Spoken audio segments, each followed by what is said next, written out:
50 strangers wake up in a pitch-black room. They have no idea how they got there, who took them, or what they have in common. They are standing in two massive circles, each person placed perfectly on a glowing red arrow, facing a giant black dome in the center. A panicked man tries to walk away from his spot, but the moment his foot leaves the red arrow, the machine fires a laser, killing him instantly. The room erupts into chaos. As people scream, a loud charging noise echoes from the dome. Every 2 minutes, the machine fires again, randomly executing another person. If they step off the arrows, they die. If they touch the person next to them, they die.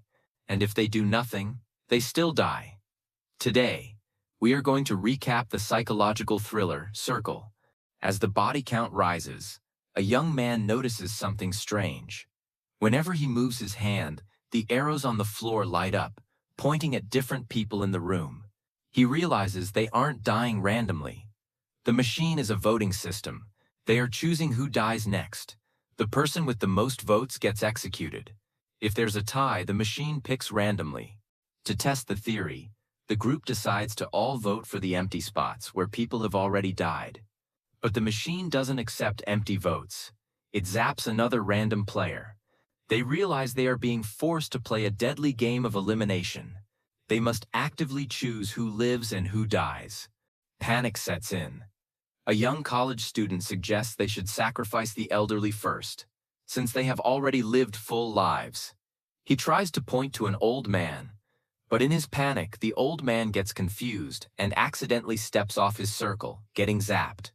The group is horrified, but they now know for a fact they have to start judging each other. With the timer ticking down every 2 minutes, the group completely loses their morals. They agree to vote out anyone over the age of 70. One by one, the elderly are executed. Some accept their fate, while others beg for their lives, but the majority rules. Once the elderly are gone, the group needs a new target. A loud, arrogant man named Craig starts racially profiling a young Hispanic man, claiming he is an illegal immigrant and should die next. The room divides. Some agree with Craig, while others are disgusted by his racism. Suddenly, a man claiming to be an LAPD officer takes charge. He tells the group that Craig is a danger to everyone. The group unites and votes for Craig. The machine zaps him right in the middle of his racist rant. For a moment, the cop seems like a hero. But soon another player recognizes him. It turns out the cop was recently on the news for police brutality. Realizing he lied to them, the group turns on the cop and votes him out. The game is becoming ruthless. Your past, your job, and your secrets can get you killed in seconds. As the numbers dwindle, the group's attention turns to the only two vulnerable people left, a pregnant woman and a little girl named Katie. A soldier in the group steps up and declares that no matter what happens, the pregnant woman and the little girl must be the last two surviving.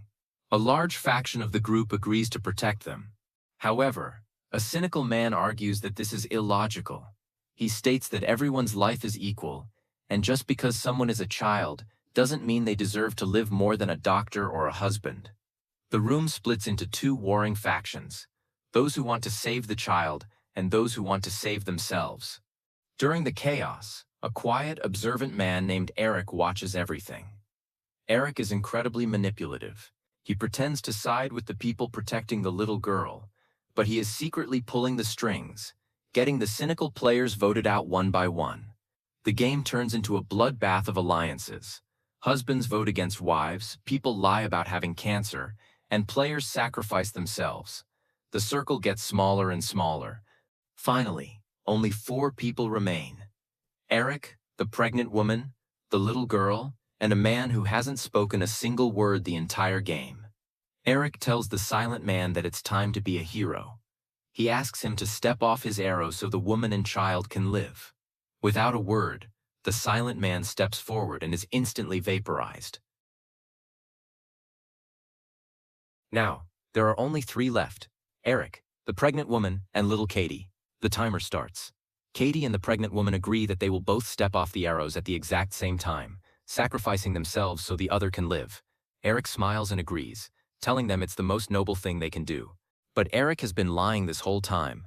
As the timer ticks down, Eric tells the little girl to step off first. Believing him, little Katie steps off her arrow and is immediately killed. The pregnant woman screams in horror, realizing Eric tricked them. Eric instantly casts his vote to kill the pregnant woman. But the machine doesn't fire. There is a tie. Eric realizes with absolute shock that the machine registers the unborn baby inside the woman as a separate player. It's a three-way tie between Eric, the woman, and the fetus. Thinking fast, Eric casts his final vote for the unborn baby. The machine accepts the vote. The pregnant woman is vaporized, leaving Eric as the sole survivor. Eric closes his eyes, expecting to be released. Suddenly, he wakes up outside in the real world. He joins a crowd of other people staring up at the sky.